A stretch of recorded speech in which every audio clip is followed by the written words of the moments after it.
Alors bonjour à tous et bienvenue dans cet nouvel épisode de Zap Image. Si tu es là pour la première fois, tu découvres mes vidéos. Il faut savoir que ici, on fait le tour des 5 grands championnats du monde, à savoir la Première Ligue, la Ligue 1, la Liga, la Bundesliga et la Serie A. Donc, très rapidement, on va parcourir ce qu'il y a en ce jour. Alors, si ce sujet t'intéresse, si tu aimes le football et puis tu aimeras avoir des informations à temps réel, c'est sur cette chaîne ça se passe. Alors, si ça t'intéresse, n'hésite pas de s'abonner, ok, de liker et puis tu laisses tes avis dans le commentaire. Alors, nous allons démarrer cet épisode avec l'info mercato. Aujourd'hui, c'est le dernier jour, d'accord? C'est le dernier jour, un peu plus d'un mois après l'ouverture. Le 1er janvier 2025, le mercato d'hiver s'apprête à fermer ses portes en France. Les clubs de l'Hexagone ont jusqu'à 23 heures pour officialiser des signatures. Au cas contraire, c'est terminé. On ne peut plus signer. Si ce n'est pas fait jusqu'à 23 heures, c'est terminé. Cela sera le cas dans tous les autres grands championnats d'Europe, tels que l'Allemagne, l'Angleterre, l'Espagne et l'Italie. Eux aussi, ils vont fermer leurs portes ce soir, ce lundi soir. En revanche, quelques championnats seront encore ouverts pour accueillir des joueurs. Ça fait pas partie de notre épisode. Donc, on va s'arrêter sur les 5 grands championnats.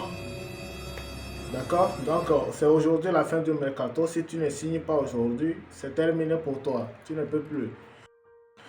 Alors, rapidement, nous allons prendre la direction de l'Espagne pour voir ce qu'il en est dans ce championnat ce lundi 3 février 2025. Donc, nous allons voir rapidement, après la 22e journée de football, ce qu'il en est.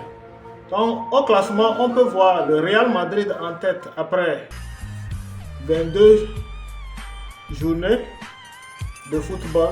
Le Real Madrid est en tête avec 49 points. Il est suivi de l'Atlético de Madrid avec 48 points. C'est-à-dire un point d'écart. Ils sont juste à un point d'écart. Et le Barcelone, troisième, avec 45 points. Une différence de 4 points avec le Real Madrid. Et on peut voir en tête les équipes qui seront qualifiées ou bien qui sont qualifiées en ce moment précis pour la Ligue des Champions. On peut dire qu'il y a le Real Madrid 49 points, Atlético de Madrid 48 points, Barcelone 45 points et Atlético Bilbao 41. Donc, au niveau classement statistique des buteurs, on peut voir. Au niveau des classements des buteurs, on peut voir rapidement. On peut voir Lewandowski qui est en tête du classement, suivi de Kylian Mbappé. Donc, Lewandowski est à 18 buts, Kylian Mbappé 15 buts et entre but mais 12. Donc, à ce jour, Robert Lewandowski est le meilleur buteur du championnat avec 18 buts au compteur, suivi de Kylian Mbappé 15 buts au compteur. Donc, c'est ce qu'on peut retenir en ce jour en Espagne. Alors, si nous prenons le championnat d'Espagne actuellement, si on veut faire le classement selon le joueur le plus décisif, c'est-à-dire meilleur buteur plus meilleur passeur, on voit en tête du classement toujours but et passe décisive. On voit Robert Lewandowski, Rafinha en deuxième position avec 18,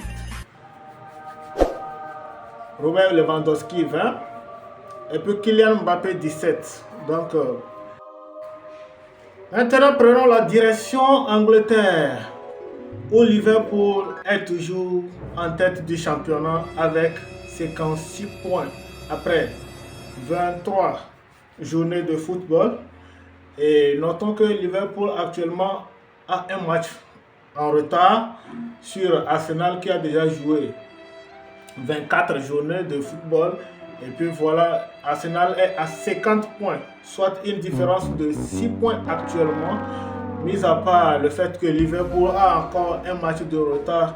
Et s'il gagne le match de retard, on verra que Liverpool sera toujours premier avec 9 points d'écart sur ses poursuivants qui sont Arsenal, Nottingham et Manchester City. Malgré la lourde défaite de Manchester City hier, Manchester City reste 4e avec 41 points.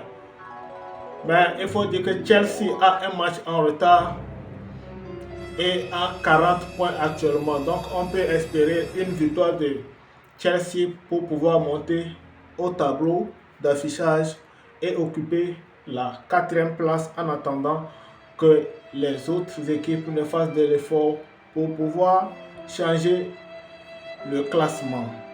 Donc nous allons rapidement voir les statistiques, c'est-à-dire le meilleur buteur actuellement du championnat d'Angleterre, c'est Erling Haaland avec 13 réalisations, suivi de Mohamed Salah, 13 réalisations au compteur, et Cole Palmer, 11 réalisations. Donc ce sont les meilleurs buteurs actuellement. Si nous passerons au niveau de meilleurs passeurs décisifs, les passes D, nous allons voir Mohamed Salah. Non? Au niveau des meilleurs passeurs, autant pour moi, on va voir Bukayo Saka avec 10 réalisations, 10 passes D, suivi de Mohamed Salah, 9 passes D, et Amad Diallo, 6 passes D. Donc, si on fait le toto, c'est-à-dire cumul entre but et passe D, actuellement dans le championnat, on voit Mohamed Salah en tête avec 34 réalisations, suivi de Alexander Isaac 22 et Erling Haaland 21. Donc c'est ce qu'on peut constater en ce jour au niveau du championnat d'Angleterre. Liverpool est en tête. On peut dire que c'est presque terminé, mais comme nul n'a la boule de cristal pour prédire l'avenir, on reste méfiant et puis voilà, on attend la fin pour juger. On se dirige vers le championnat d'Italie, la Serie A, où Naples est toujours en tête avec 54 points. Notons que Naples a un match de plus que Inter Milan qui est à 51 points. Au cas où Inter Milan gagne son match, ils vont se retrouver avec 51 points et c'est le goal d'average qui va les séparer. Actuellement, on peut dire si Naples et Inter Milan gagnent son match retard, automatiquement ils vont passer en tête du championnat. Ok. Au classement, on peut voir la Napoli à la tête, suivi de l'Inter Milan, Atalanta 3e avec 47 points et la Juventus de Turin avec 40 points. Actuellement, ça ne va pas avec la Juventus, hein. Sinon on connaît la Juventus des années dernières où ils sont toujours au rendez-vous. Mais ces derniers temps, ça peine. Donc, on va rapidement voir les statistiques, les meilleurs buteurs. Et on va voir le meilleur buteur du championnat de l'Italie, c'est Matteo Retegui, avec 16 réalisations cette année, suivi de Moïse Kean, 13 réalisations. Et enfin, on classe seulement les trois premiers. Donc moi je parle juste des 3 premiers. Enfin, on a Marcus Thuram, 13 réalisations aussi, tout comme Moïse Kean. Au niveau des passes D, on voit Nuno Tavares, le joueur de Lazio Rome, avec 8 passes D. Et suivi de ce joueur Raoul de l'Atalanta Bergame, 6 réalisations, et Romelu Lukaku, 6 réalisations aussi, un joueur de la Napoli. Au niveau des buteurs et passes décisives, On a toujours Matteo Retegui en tête avec 19 réalisations, suivi de Marcos Thuram, 17 réalisations et enfin Moïse Kean, 15 réalisations. On peut constater ici que le tableau a changé. Ça a changé dans le sens où Marcos a plus de réalisations, c'est-à-dire buts et passes décisives, que Moïse Kean. Donc c'est ce qu'on peut retenir au niveau de l'Italie en ce jour, en attendant la suite. Nous allons prendre la direction de l'Allemagne avec la 20e journée qui s'est achevée hier. Toujours au classement, on voit le Bayern Munich avec 51 points. Bayer Leverkusen 45 points. Ok. En troisième position, on voit Eintracht Francfort avec 38 points.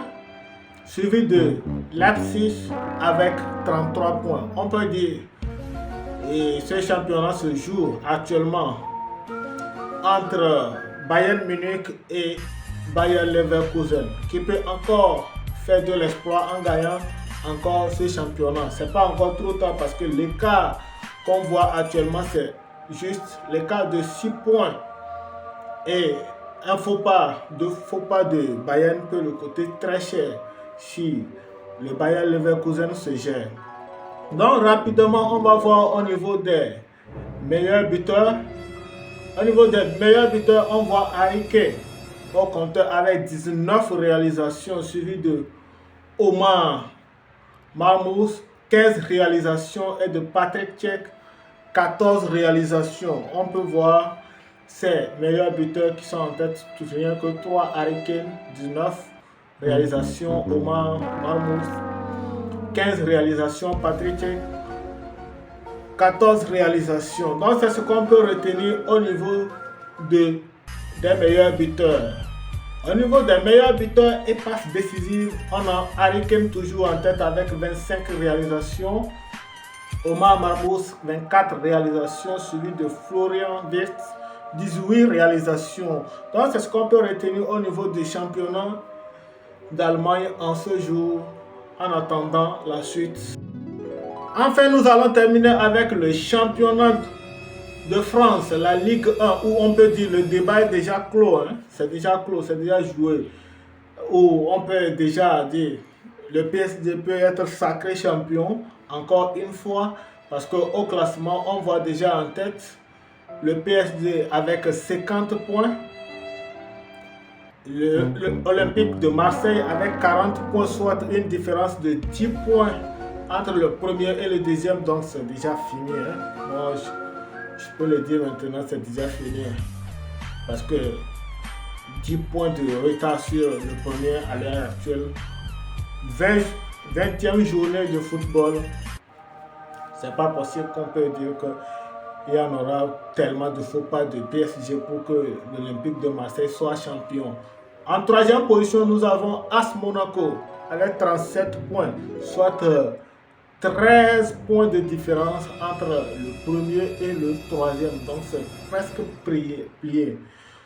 On peut déjà dire que le Paris Saint-Germain a déjà plié le championnat et on entend la suite. Au niveau des buteurs, on voit Ousmane Dembélé avec 14 réalisations. Ça passe bien pour lui cette année. Il est à 14 réalisations, suivi de Mason Greenwood, 13 réalisations. Et enfin, Jonathan David, 12 réalisations. Si avec les performances de Ousmane Dembélé ces derniers temps, s'il continue comme ça, je pense qu'il peut terminer meilleur buteur au moins une fois dans sa carrière. Et puis, je ne sais pas, pour ce que j'ai comme information. Bon, s'il continue, il va terminer meilleur buteur, que ce soit une fois ou plusieurs fois. Alors, ok. Donc, c'est ce qu'on peut retenir. Au niveau des passes décisives, on a João Neves avec 7 passes décisives. Et Ludovic Blas, 6 passes décisives. Et Moses Simon, 6 passes décisives. Au niveau des buts et passes décisives, on a toujours Ousmane Dembélé en tête avec 18 réalisations, suivi toujours de Mason Greenwood, 16 réalisations. Et enfin, Bradley Barcola avec 15 réalisations. Donc, alors, c'est ce qu'on peut retenir en ce jour. Si vous avez aimé, n'hésitez pas de liker, de me laisser vos commentaires ou bien vos avis dans les commentaires. Et je vous dis à la prochaine épisode. Ciao, ciao.